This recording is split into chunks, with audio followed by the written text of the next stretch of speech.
Você já ficou 20 minutos olhando para o Netflix, sem conseguir escolher nada? Já abriu o iFood, passou por tudo, fechou o aplicativo e comeu o que tinha em casa? Já ficou trocando de música até desistir e ficar em silêncio? Se sim, você já sentiu o paradoxo da escolha. Só não sabia que tinha nome. A gente vive num tempo em que ter opções virou sinônimo de ser livre. Quanto mais possibilidades, melhor. Quanto mais caminhos, mais poder. Essa é a promessa da modernidade. E durante um bom tempo, a gente acreditou nela. Mas tem algo que ninguém te conta sobre ter opções demais. Elas cansam. Elas paralisam.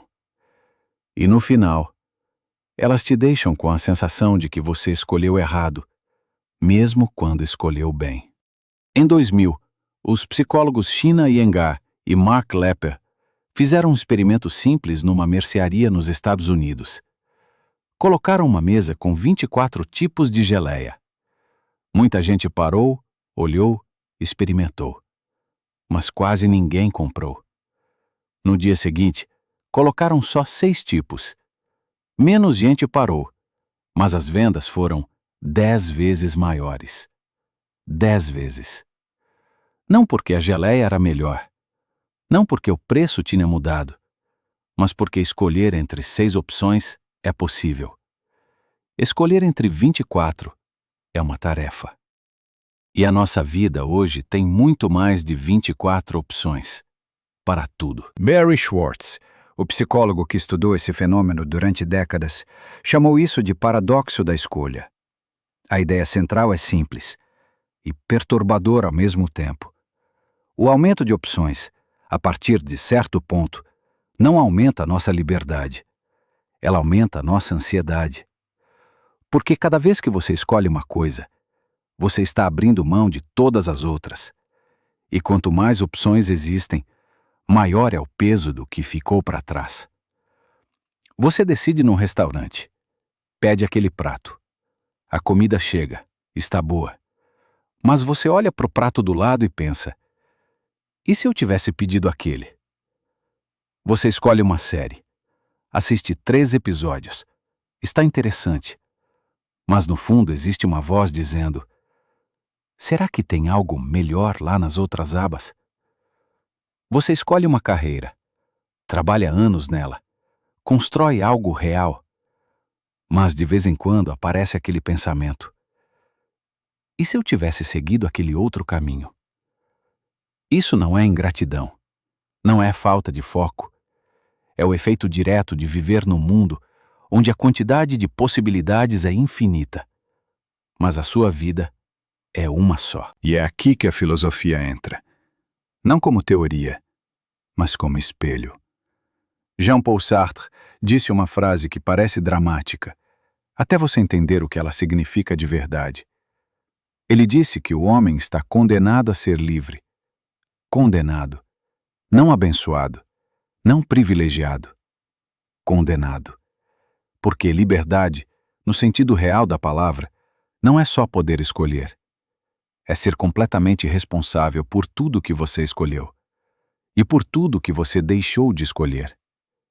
A liberdade sem limite não é leveza. É peso.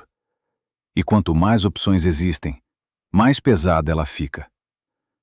Tem um conceito que nasceu na economia, o custo de oportunidade, mas que a psicologia foi buscar emprestado porque ele descreve muito bem algo que acontece dentro da cabeça de quem pensa demais. Custo de oportunidade é o nome bonito para aquele pensamento que aparece depois de cada decisão. O que eu perdi ao escolher isso? Quando as opções eram poucas, esse custo era pequeno. Você escolhia entre 2 caminhos. O que ficou para trás era visível, concreto, limitado. Hoje, quando as opções são infinitas, o custo de oportunidade também é infinito. Porque você nunca vai saber o que teria acontecido em todos os outros caminhos que existiam. E o cérebro não descansa diante do que não sabe. O problema não é que você é indeciso. O problema não é que você é fraco ou ansioso por natureza. O problema é que você foi colocado num sistema projetado para te oferecer mais do que você consegue processar, e ainda assim te fazer sentir que a culpa é sua se você não aproveitar tudo. A plataforma te dá 1000 opções de série. Se você não assiste a série certa, você perdeu tempo. A loja te dá 200 modelos de tênis. Se você não escolheu o melhor, você errou. O mercado te dá 50 caminhos de carreira. Se você não está no caminho certo, você falhou. A abundância virou pressão. A liberdade virou cobrança. E tem uma última camada nisso, que é a mais silenciosa de todas. Quando as opções eram poucas, a expectativa também era menor.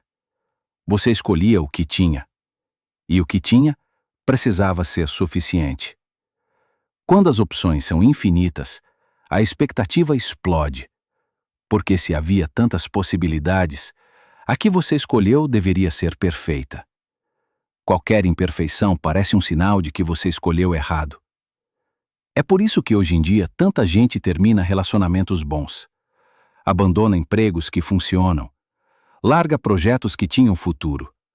Não porque eram ruins, mas porque o pensamento de que existe algo melhor lá fora nunca desaparece completamente. A abundância criou um padrão que nada consegue atingir. Então, o que fazer? Não existe resposta simples. E qualquer um que te ofereça uma está te vendendo exatamente o tipo de coisa que esse vídeo está questionando. Mas existe uma mudança de perspectiva que pode ajudar. Comprometer-se com algo, uma pessoa, um caminho, uma escolha, não é se render. Não é desistir das possibilidades. É reconhecer que nenhuma escolha vai ser perfeita e que a profundidade de uma vida construída vale mais do que a superfície de 1000 vidas imaginadas. A raiz de uma árvore não aumenta todas as direções que poderia ter crescido. Ela cresce fundo onde está.